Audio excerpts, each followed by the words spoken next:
Kalian pernah mikir nggak sih, gimana caranya paket yang kita pesan online itu bisa nyampe di depan rumah kita cepat banget? Nah, di balik semua itu, ada semacam otak digital yang kerja non-stop. Hari ini, kita bakal bedah tuntas sistem tak kasat mata itu, Warehouse Management System, atau yang biasa disebut WMS. Oke, kita mulai dari sebuah klaim yang cukup bikin heboh di media sosial. Bunyinya gini, lo rugi ratusan juta karena nggak punya sistem yang tepat. Gila kan? Ini beneran atau cuma clickbait doang ya? Ternyata klaim tadi itu bukan isapan jempol belaka. Ada riset yang nunjukin angka yang, bikin kaget. Sebanyak 80% masalah di dalam gudang, mau itu salah kirim barang, keterlambatan, apapun itu, akarnya cuma satu, human error, kesalahan manusia. Nah, biaya kekacauan ini tuh wujudnya kayak apa sih di dunia nyata? Yuk, kita lihat kerugian yang benar-benar terjadi waktu sebuah gudang beroperasi tanpa sistem yang rapi. Tanpa sistem yang terpusat, gudang itu ibarat medan perang. Penjualan bisa hilang gitu aja karena barang yang lagi laku, tiba-tiba stoknya kosong.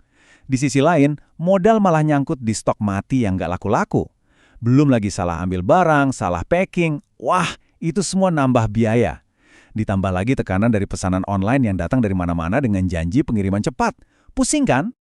Gini deh, analogi paling gampangnya. Coba bayangin, kalian disuruh nyari satu buku spesifik di perpustakaan segede gaban, tapi nggak ada katalog sama sekali. Nah, kira-kira begitulah pusingnya kerja di gudang yang masih ngandelin Excel sama ingatan orang.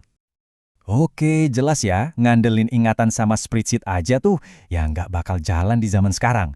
Solusinya ada di sebuah software canggih yang perannya itu persis kayak otak digital atau sistem saraf pusatnya gudang. Inilah dia, WMS.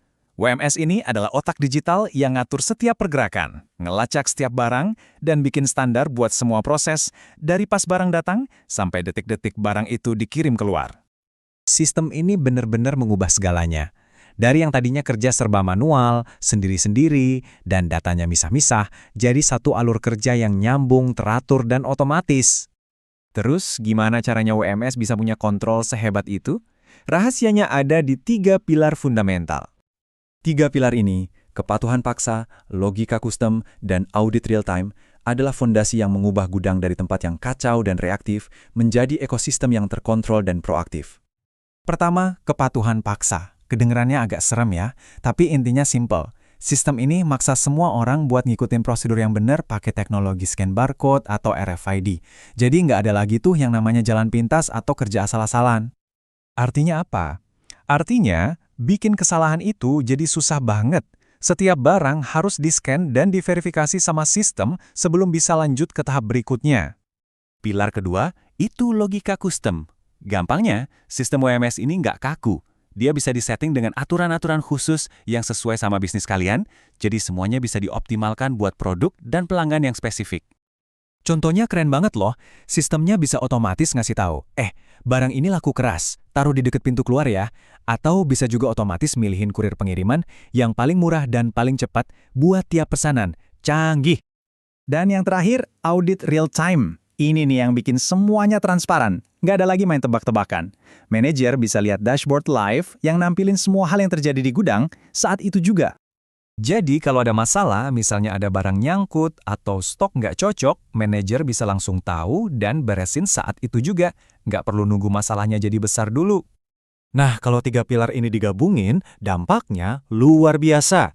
Studi nunjukin WMS bisa nurunin human error sampai lebih dari 43%, yang artinya ada penghematan biaya tenaga kerja yang gede banget tiap tahunnya. Tapi ceritanya nggak berhenti di sini loh.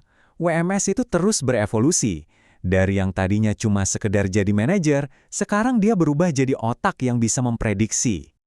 Inilah generasi berikutnya, gudang cerdas. Sistem ini pakai sensor-sensor canggih atau IoT dan juga AI. Tujuannya bukan lagi cuma ngerespon pesanan yang masuk, tapi bisa memprediksi pesanan bahkan sebelum terjadi. Kunci biar ini semua bisa jalan adalah kecepatan data. Datanya harus bisa ngalir secepat kilat. Makanya gudang pinter ini pakai protokol komunikasi yang super efisien kayak MQTT yang jauh lebih ngebut dan lebih ringan dibanding teknologi web biasa. Ini bukan cuma detail teknis ya, ini adalah nyawanya. Kemampuan inilah yang bikin sistem bisa ngambil ribuan keputusan kecil dalam hitungan detik. Tapi, gimana kalau langkah selanjutnya itu lebih gila lagi? Gimana kalau kita hilangkan gudangnya sama sekali? Konsep ini benar-benar menantang definisi gudang itu sendiri. Perkenalkan gudang virtual. Ini bukan gedung ya, anggap aja ini kayak sistem informasi barengan. Jadi pabrik dan semua suppliernya bisa saling lihat stok barang satu sama lain secara real time. Kolaborasi jadi gampang tanpa perlu biaya gede buat bangun gudang fisik bareng. Oke, kita udah ngebahas evolusinya yang luar biasa. Jadi, apa nih pelajaran utama yang bisa kita ambil dari semua ini? Mari kita simpulkan peran mesin tak terlihat di balik setiap pesanan kita. Kita udah lihat perjalanannya kan, dari gudang manual yang serba kacau, terus beralih ke era kontrol digital dengan WMS, lanjut ke gudang cerdas yang bisa memprediksi, dan puncaknya adalah jaringan virtual yang kolaboratif. Pada akhirnya, WMS ini adalah pahlawan tanpa tanda jasa di dunia e-commerce. Dialah kecerdasan kompleks yang memungkinkan kita semua menikmati kemudahan dari satu klik beli sekarang. Ini ninggalin satu pertanyaan besar buat kita pikirkan. Kalau gudang fisiknya sendiri aja bisa jadi virtual, kira-kira hal fisik apa lagi ya dari dunia logistik yang selanjutnya akan digantikan oleh informasi?